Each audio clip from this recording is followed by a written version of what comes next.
You're walking barefoot through tall grass. You don't see it until it's too late. A flash of movement, a sharp pinch at your ankle, and then a slow, spreading heat under your skin. No hospital, no antivenom, no phone to call for help. Just you, a few hours of daylight left, and whatever your tribe happened to know about what just bit you. Here's the uncomfortable part. For over 99% of human history, that scenario wasn't rare. It was routine.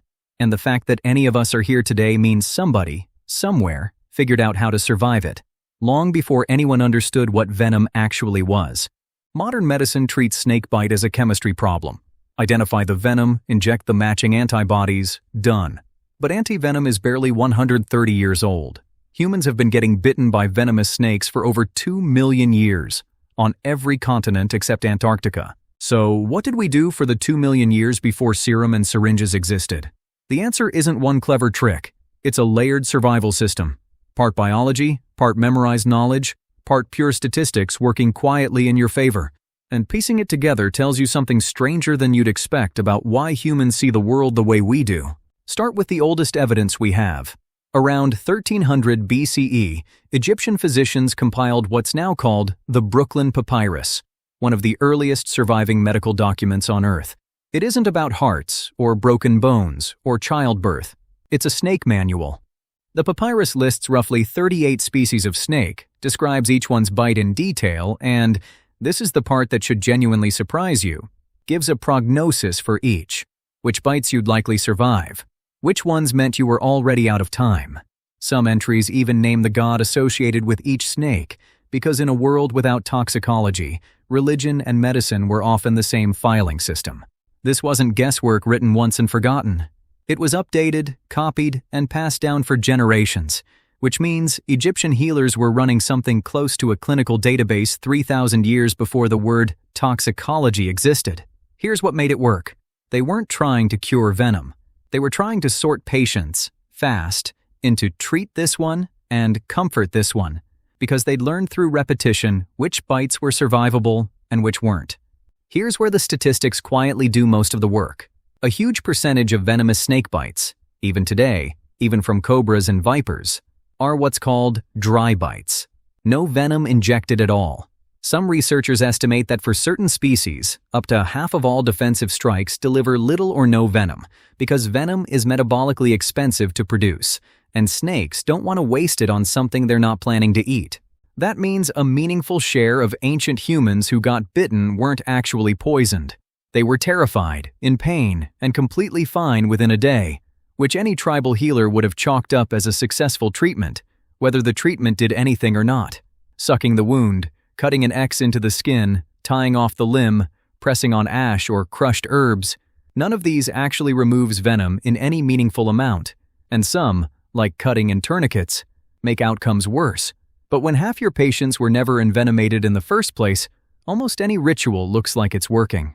This is the part that should unsettle you a little. An enormous amount of ancient snakebite medicine wasn't medicine at all.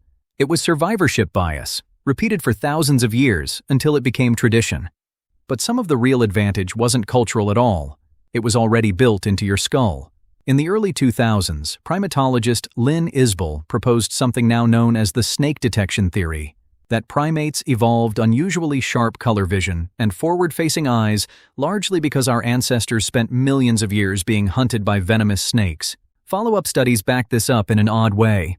Researchers found that humans and other primates detect snake-shaped patterns faster than almost any other shape, faster than spiders, faster than angry faces, faster than most predators. Even human infants who have never seen a real snake will fix their gaze on one longer than on other objects, and show a stress response to snake images before they can even talk, which means the very traits that let you read this sentence, sharp color vision, depth perception, quick pattern recognition, may exist partly because your ancestors who spotted the snake first were the ones who lived long enough to have children. Survival didn't start with treatment. It started millions of years earlier with detection. Here's the uncomfortable part. For most of human history, surviving a snake bite wasn't really about medicine at all. It was a mix of dumb luck, dry bites that never delivered venom, inherited eyesight tuned to spot the danger before it struck, and generations of pattern-matching healers who kept careful records without ever knowing what venom actually was chemically. The real antivenom wasn't a serum. It was information passed from healer to apprentice, tribe to tribe, papyrus to papyrus, refined slowly enough that by the time real antivenom arrived in 1895, humanity had already been managing this threat, imperfectly but persistently, for 2 million years. And that same story is still playing out today. The World Health Organization now classifies snakebite as a neglected tropical disease, with an estimated 5.4 million bites a year, mostly in regions where the nearest antivenom is hours away. In a lot of the world, the ancient system, knowledge, detection, and hope, is still the primary treatment. So the next time you flinch at a garden hose coiled on the ground, or feel your stomach drop at a snake in a movie you knew wasn't real, that's not a modern fear. That's a 2-million-year-old alarm system, inherited from ancestors who survived specifically because they felt it first and asked questions later. Every healer who ever sorted a snakebite patient by instinct, every papyrus scribe cataloging 38 ways to die or live, every infant who stares a little too long at a picture of a snake, they were all running the same ancient program you're running right now. You didn't learn to fear snakes. You inherited the fear from someone who didn't survive long enough to unlearn it.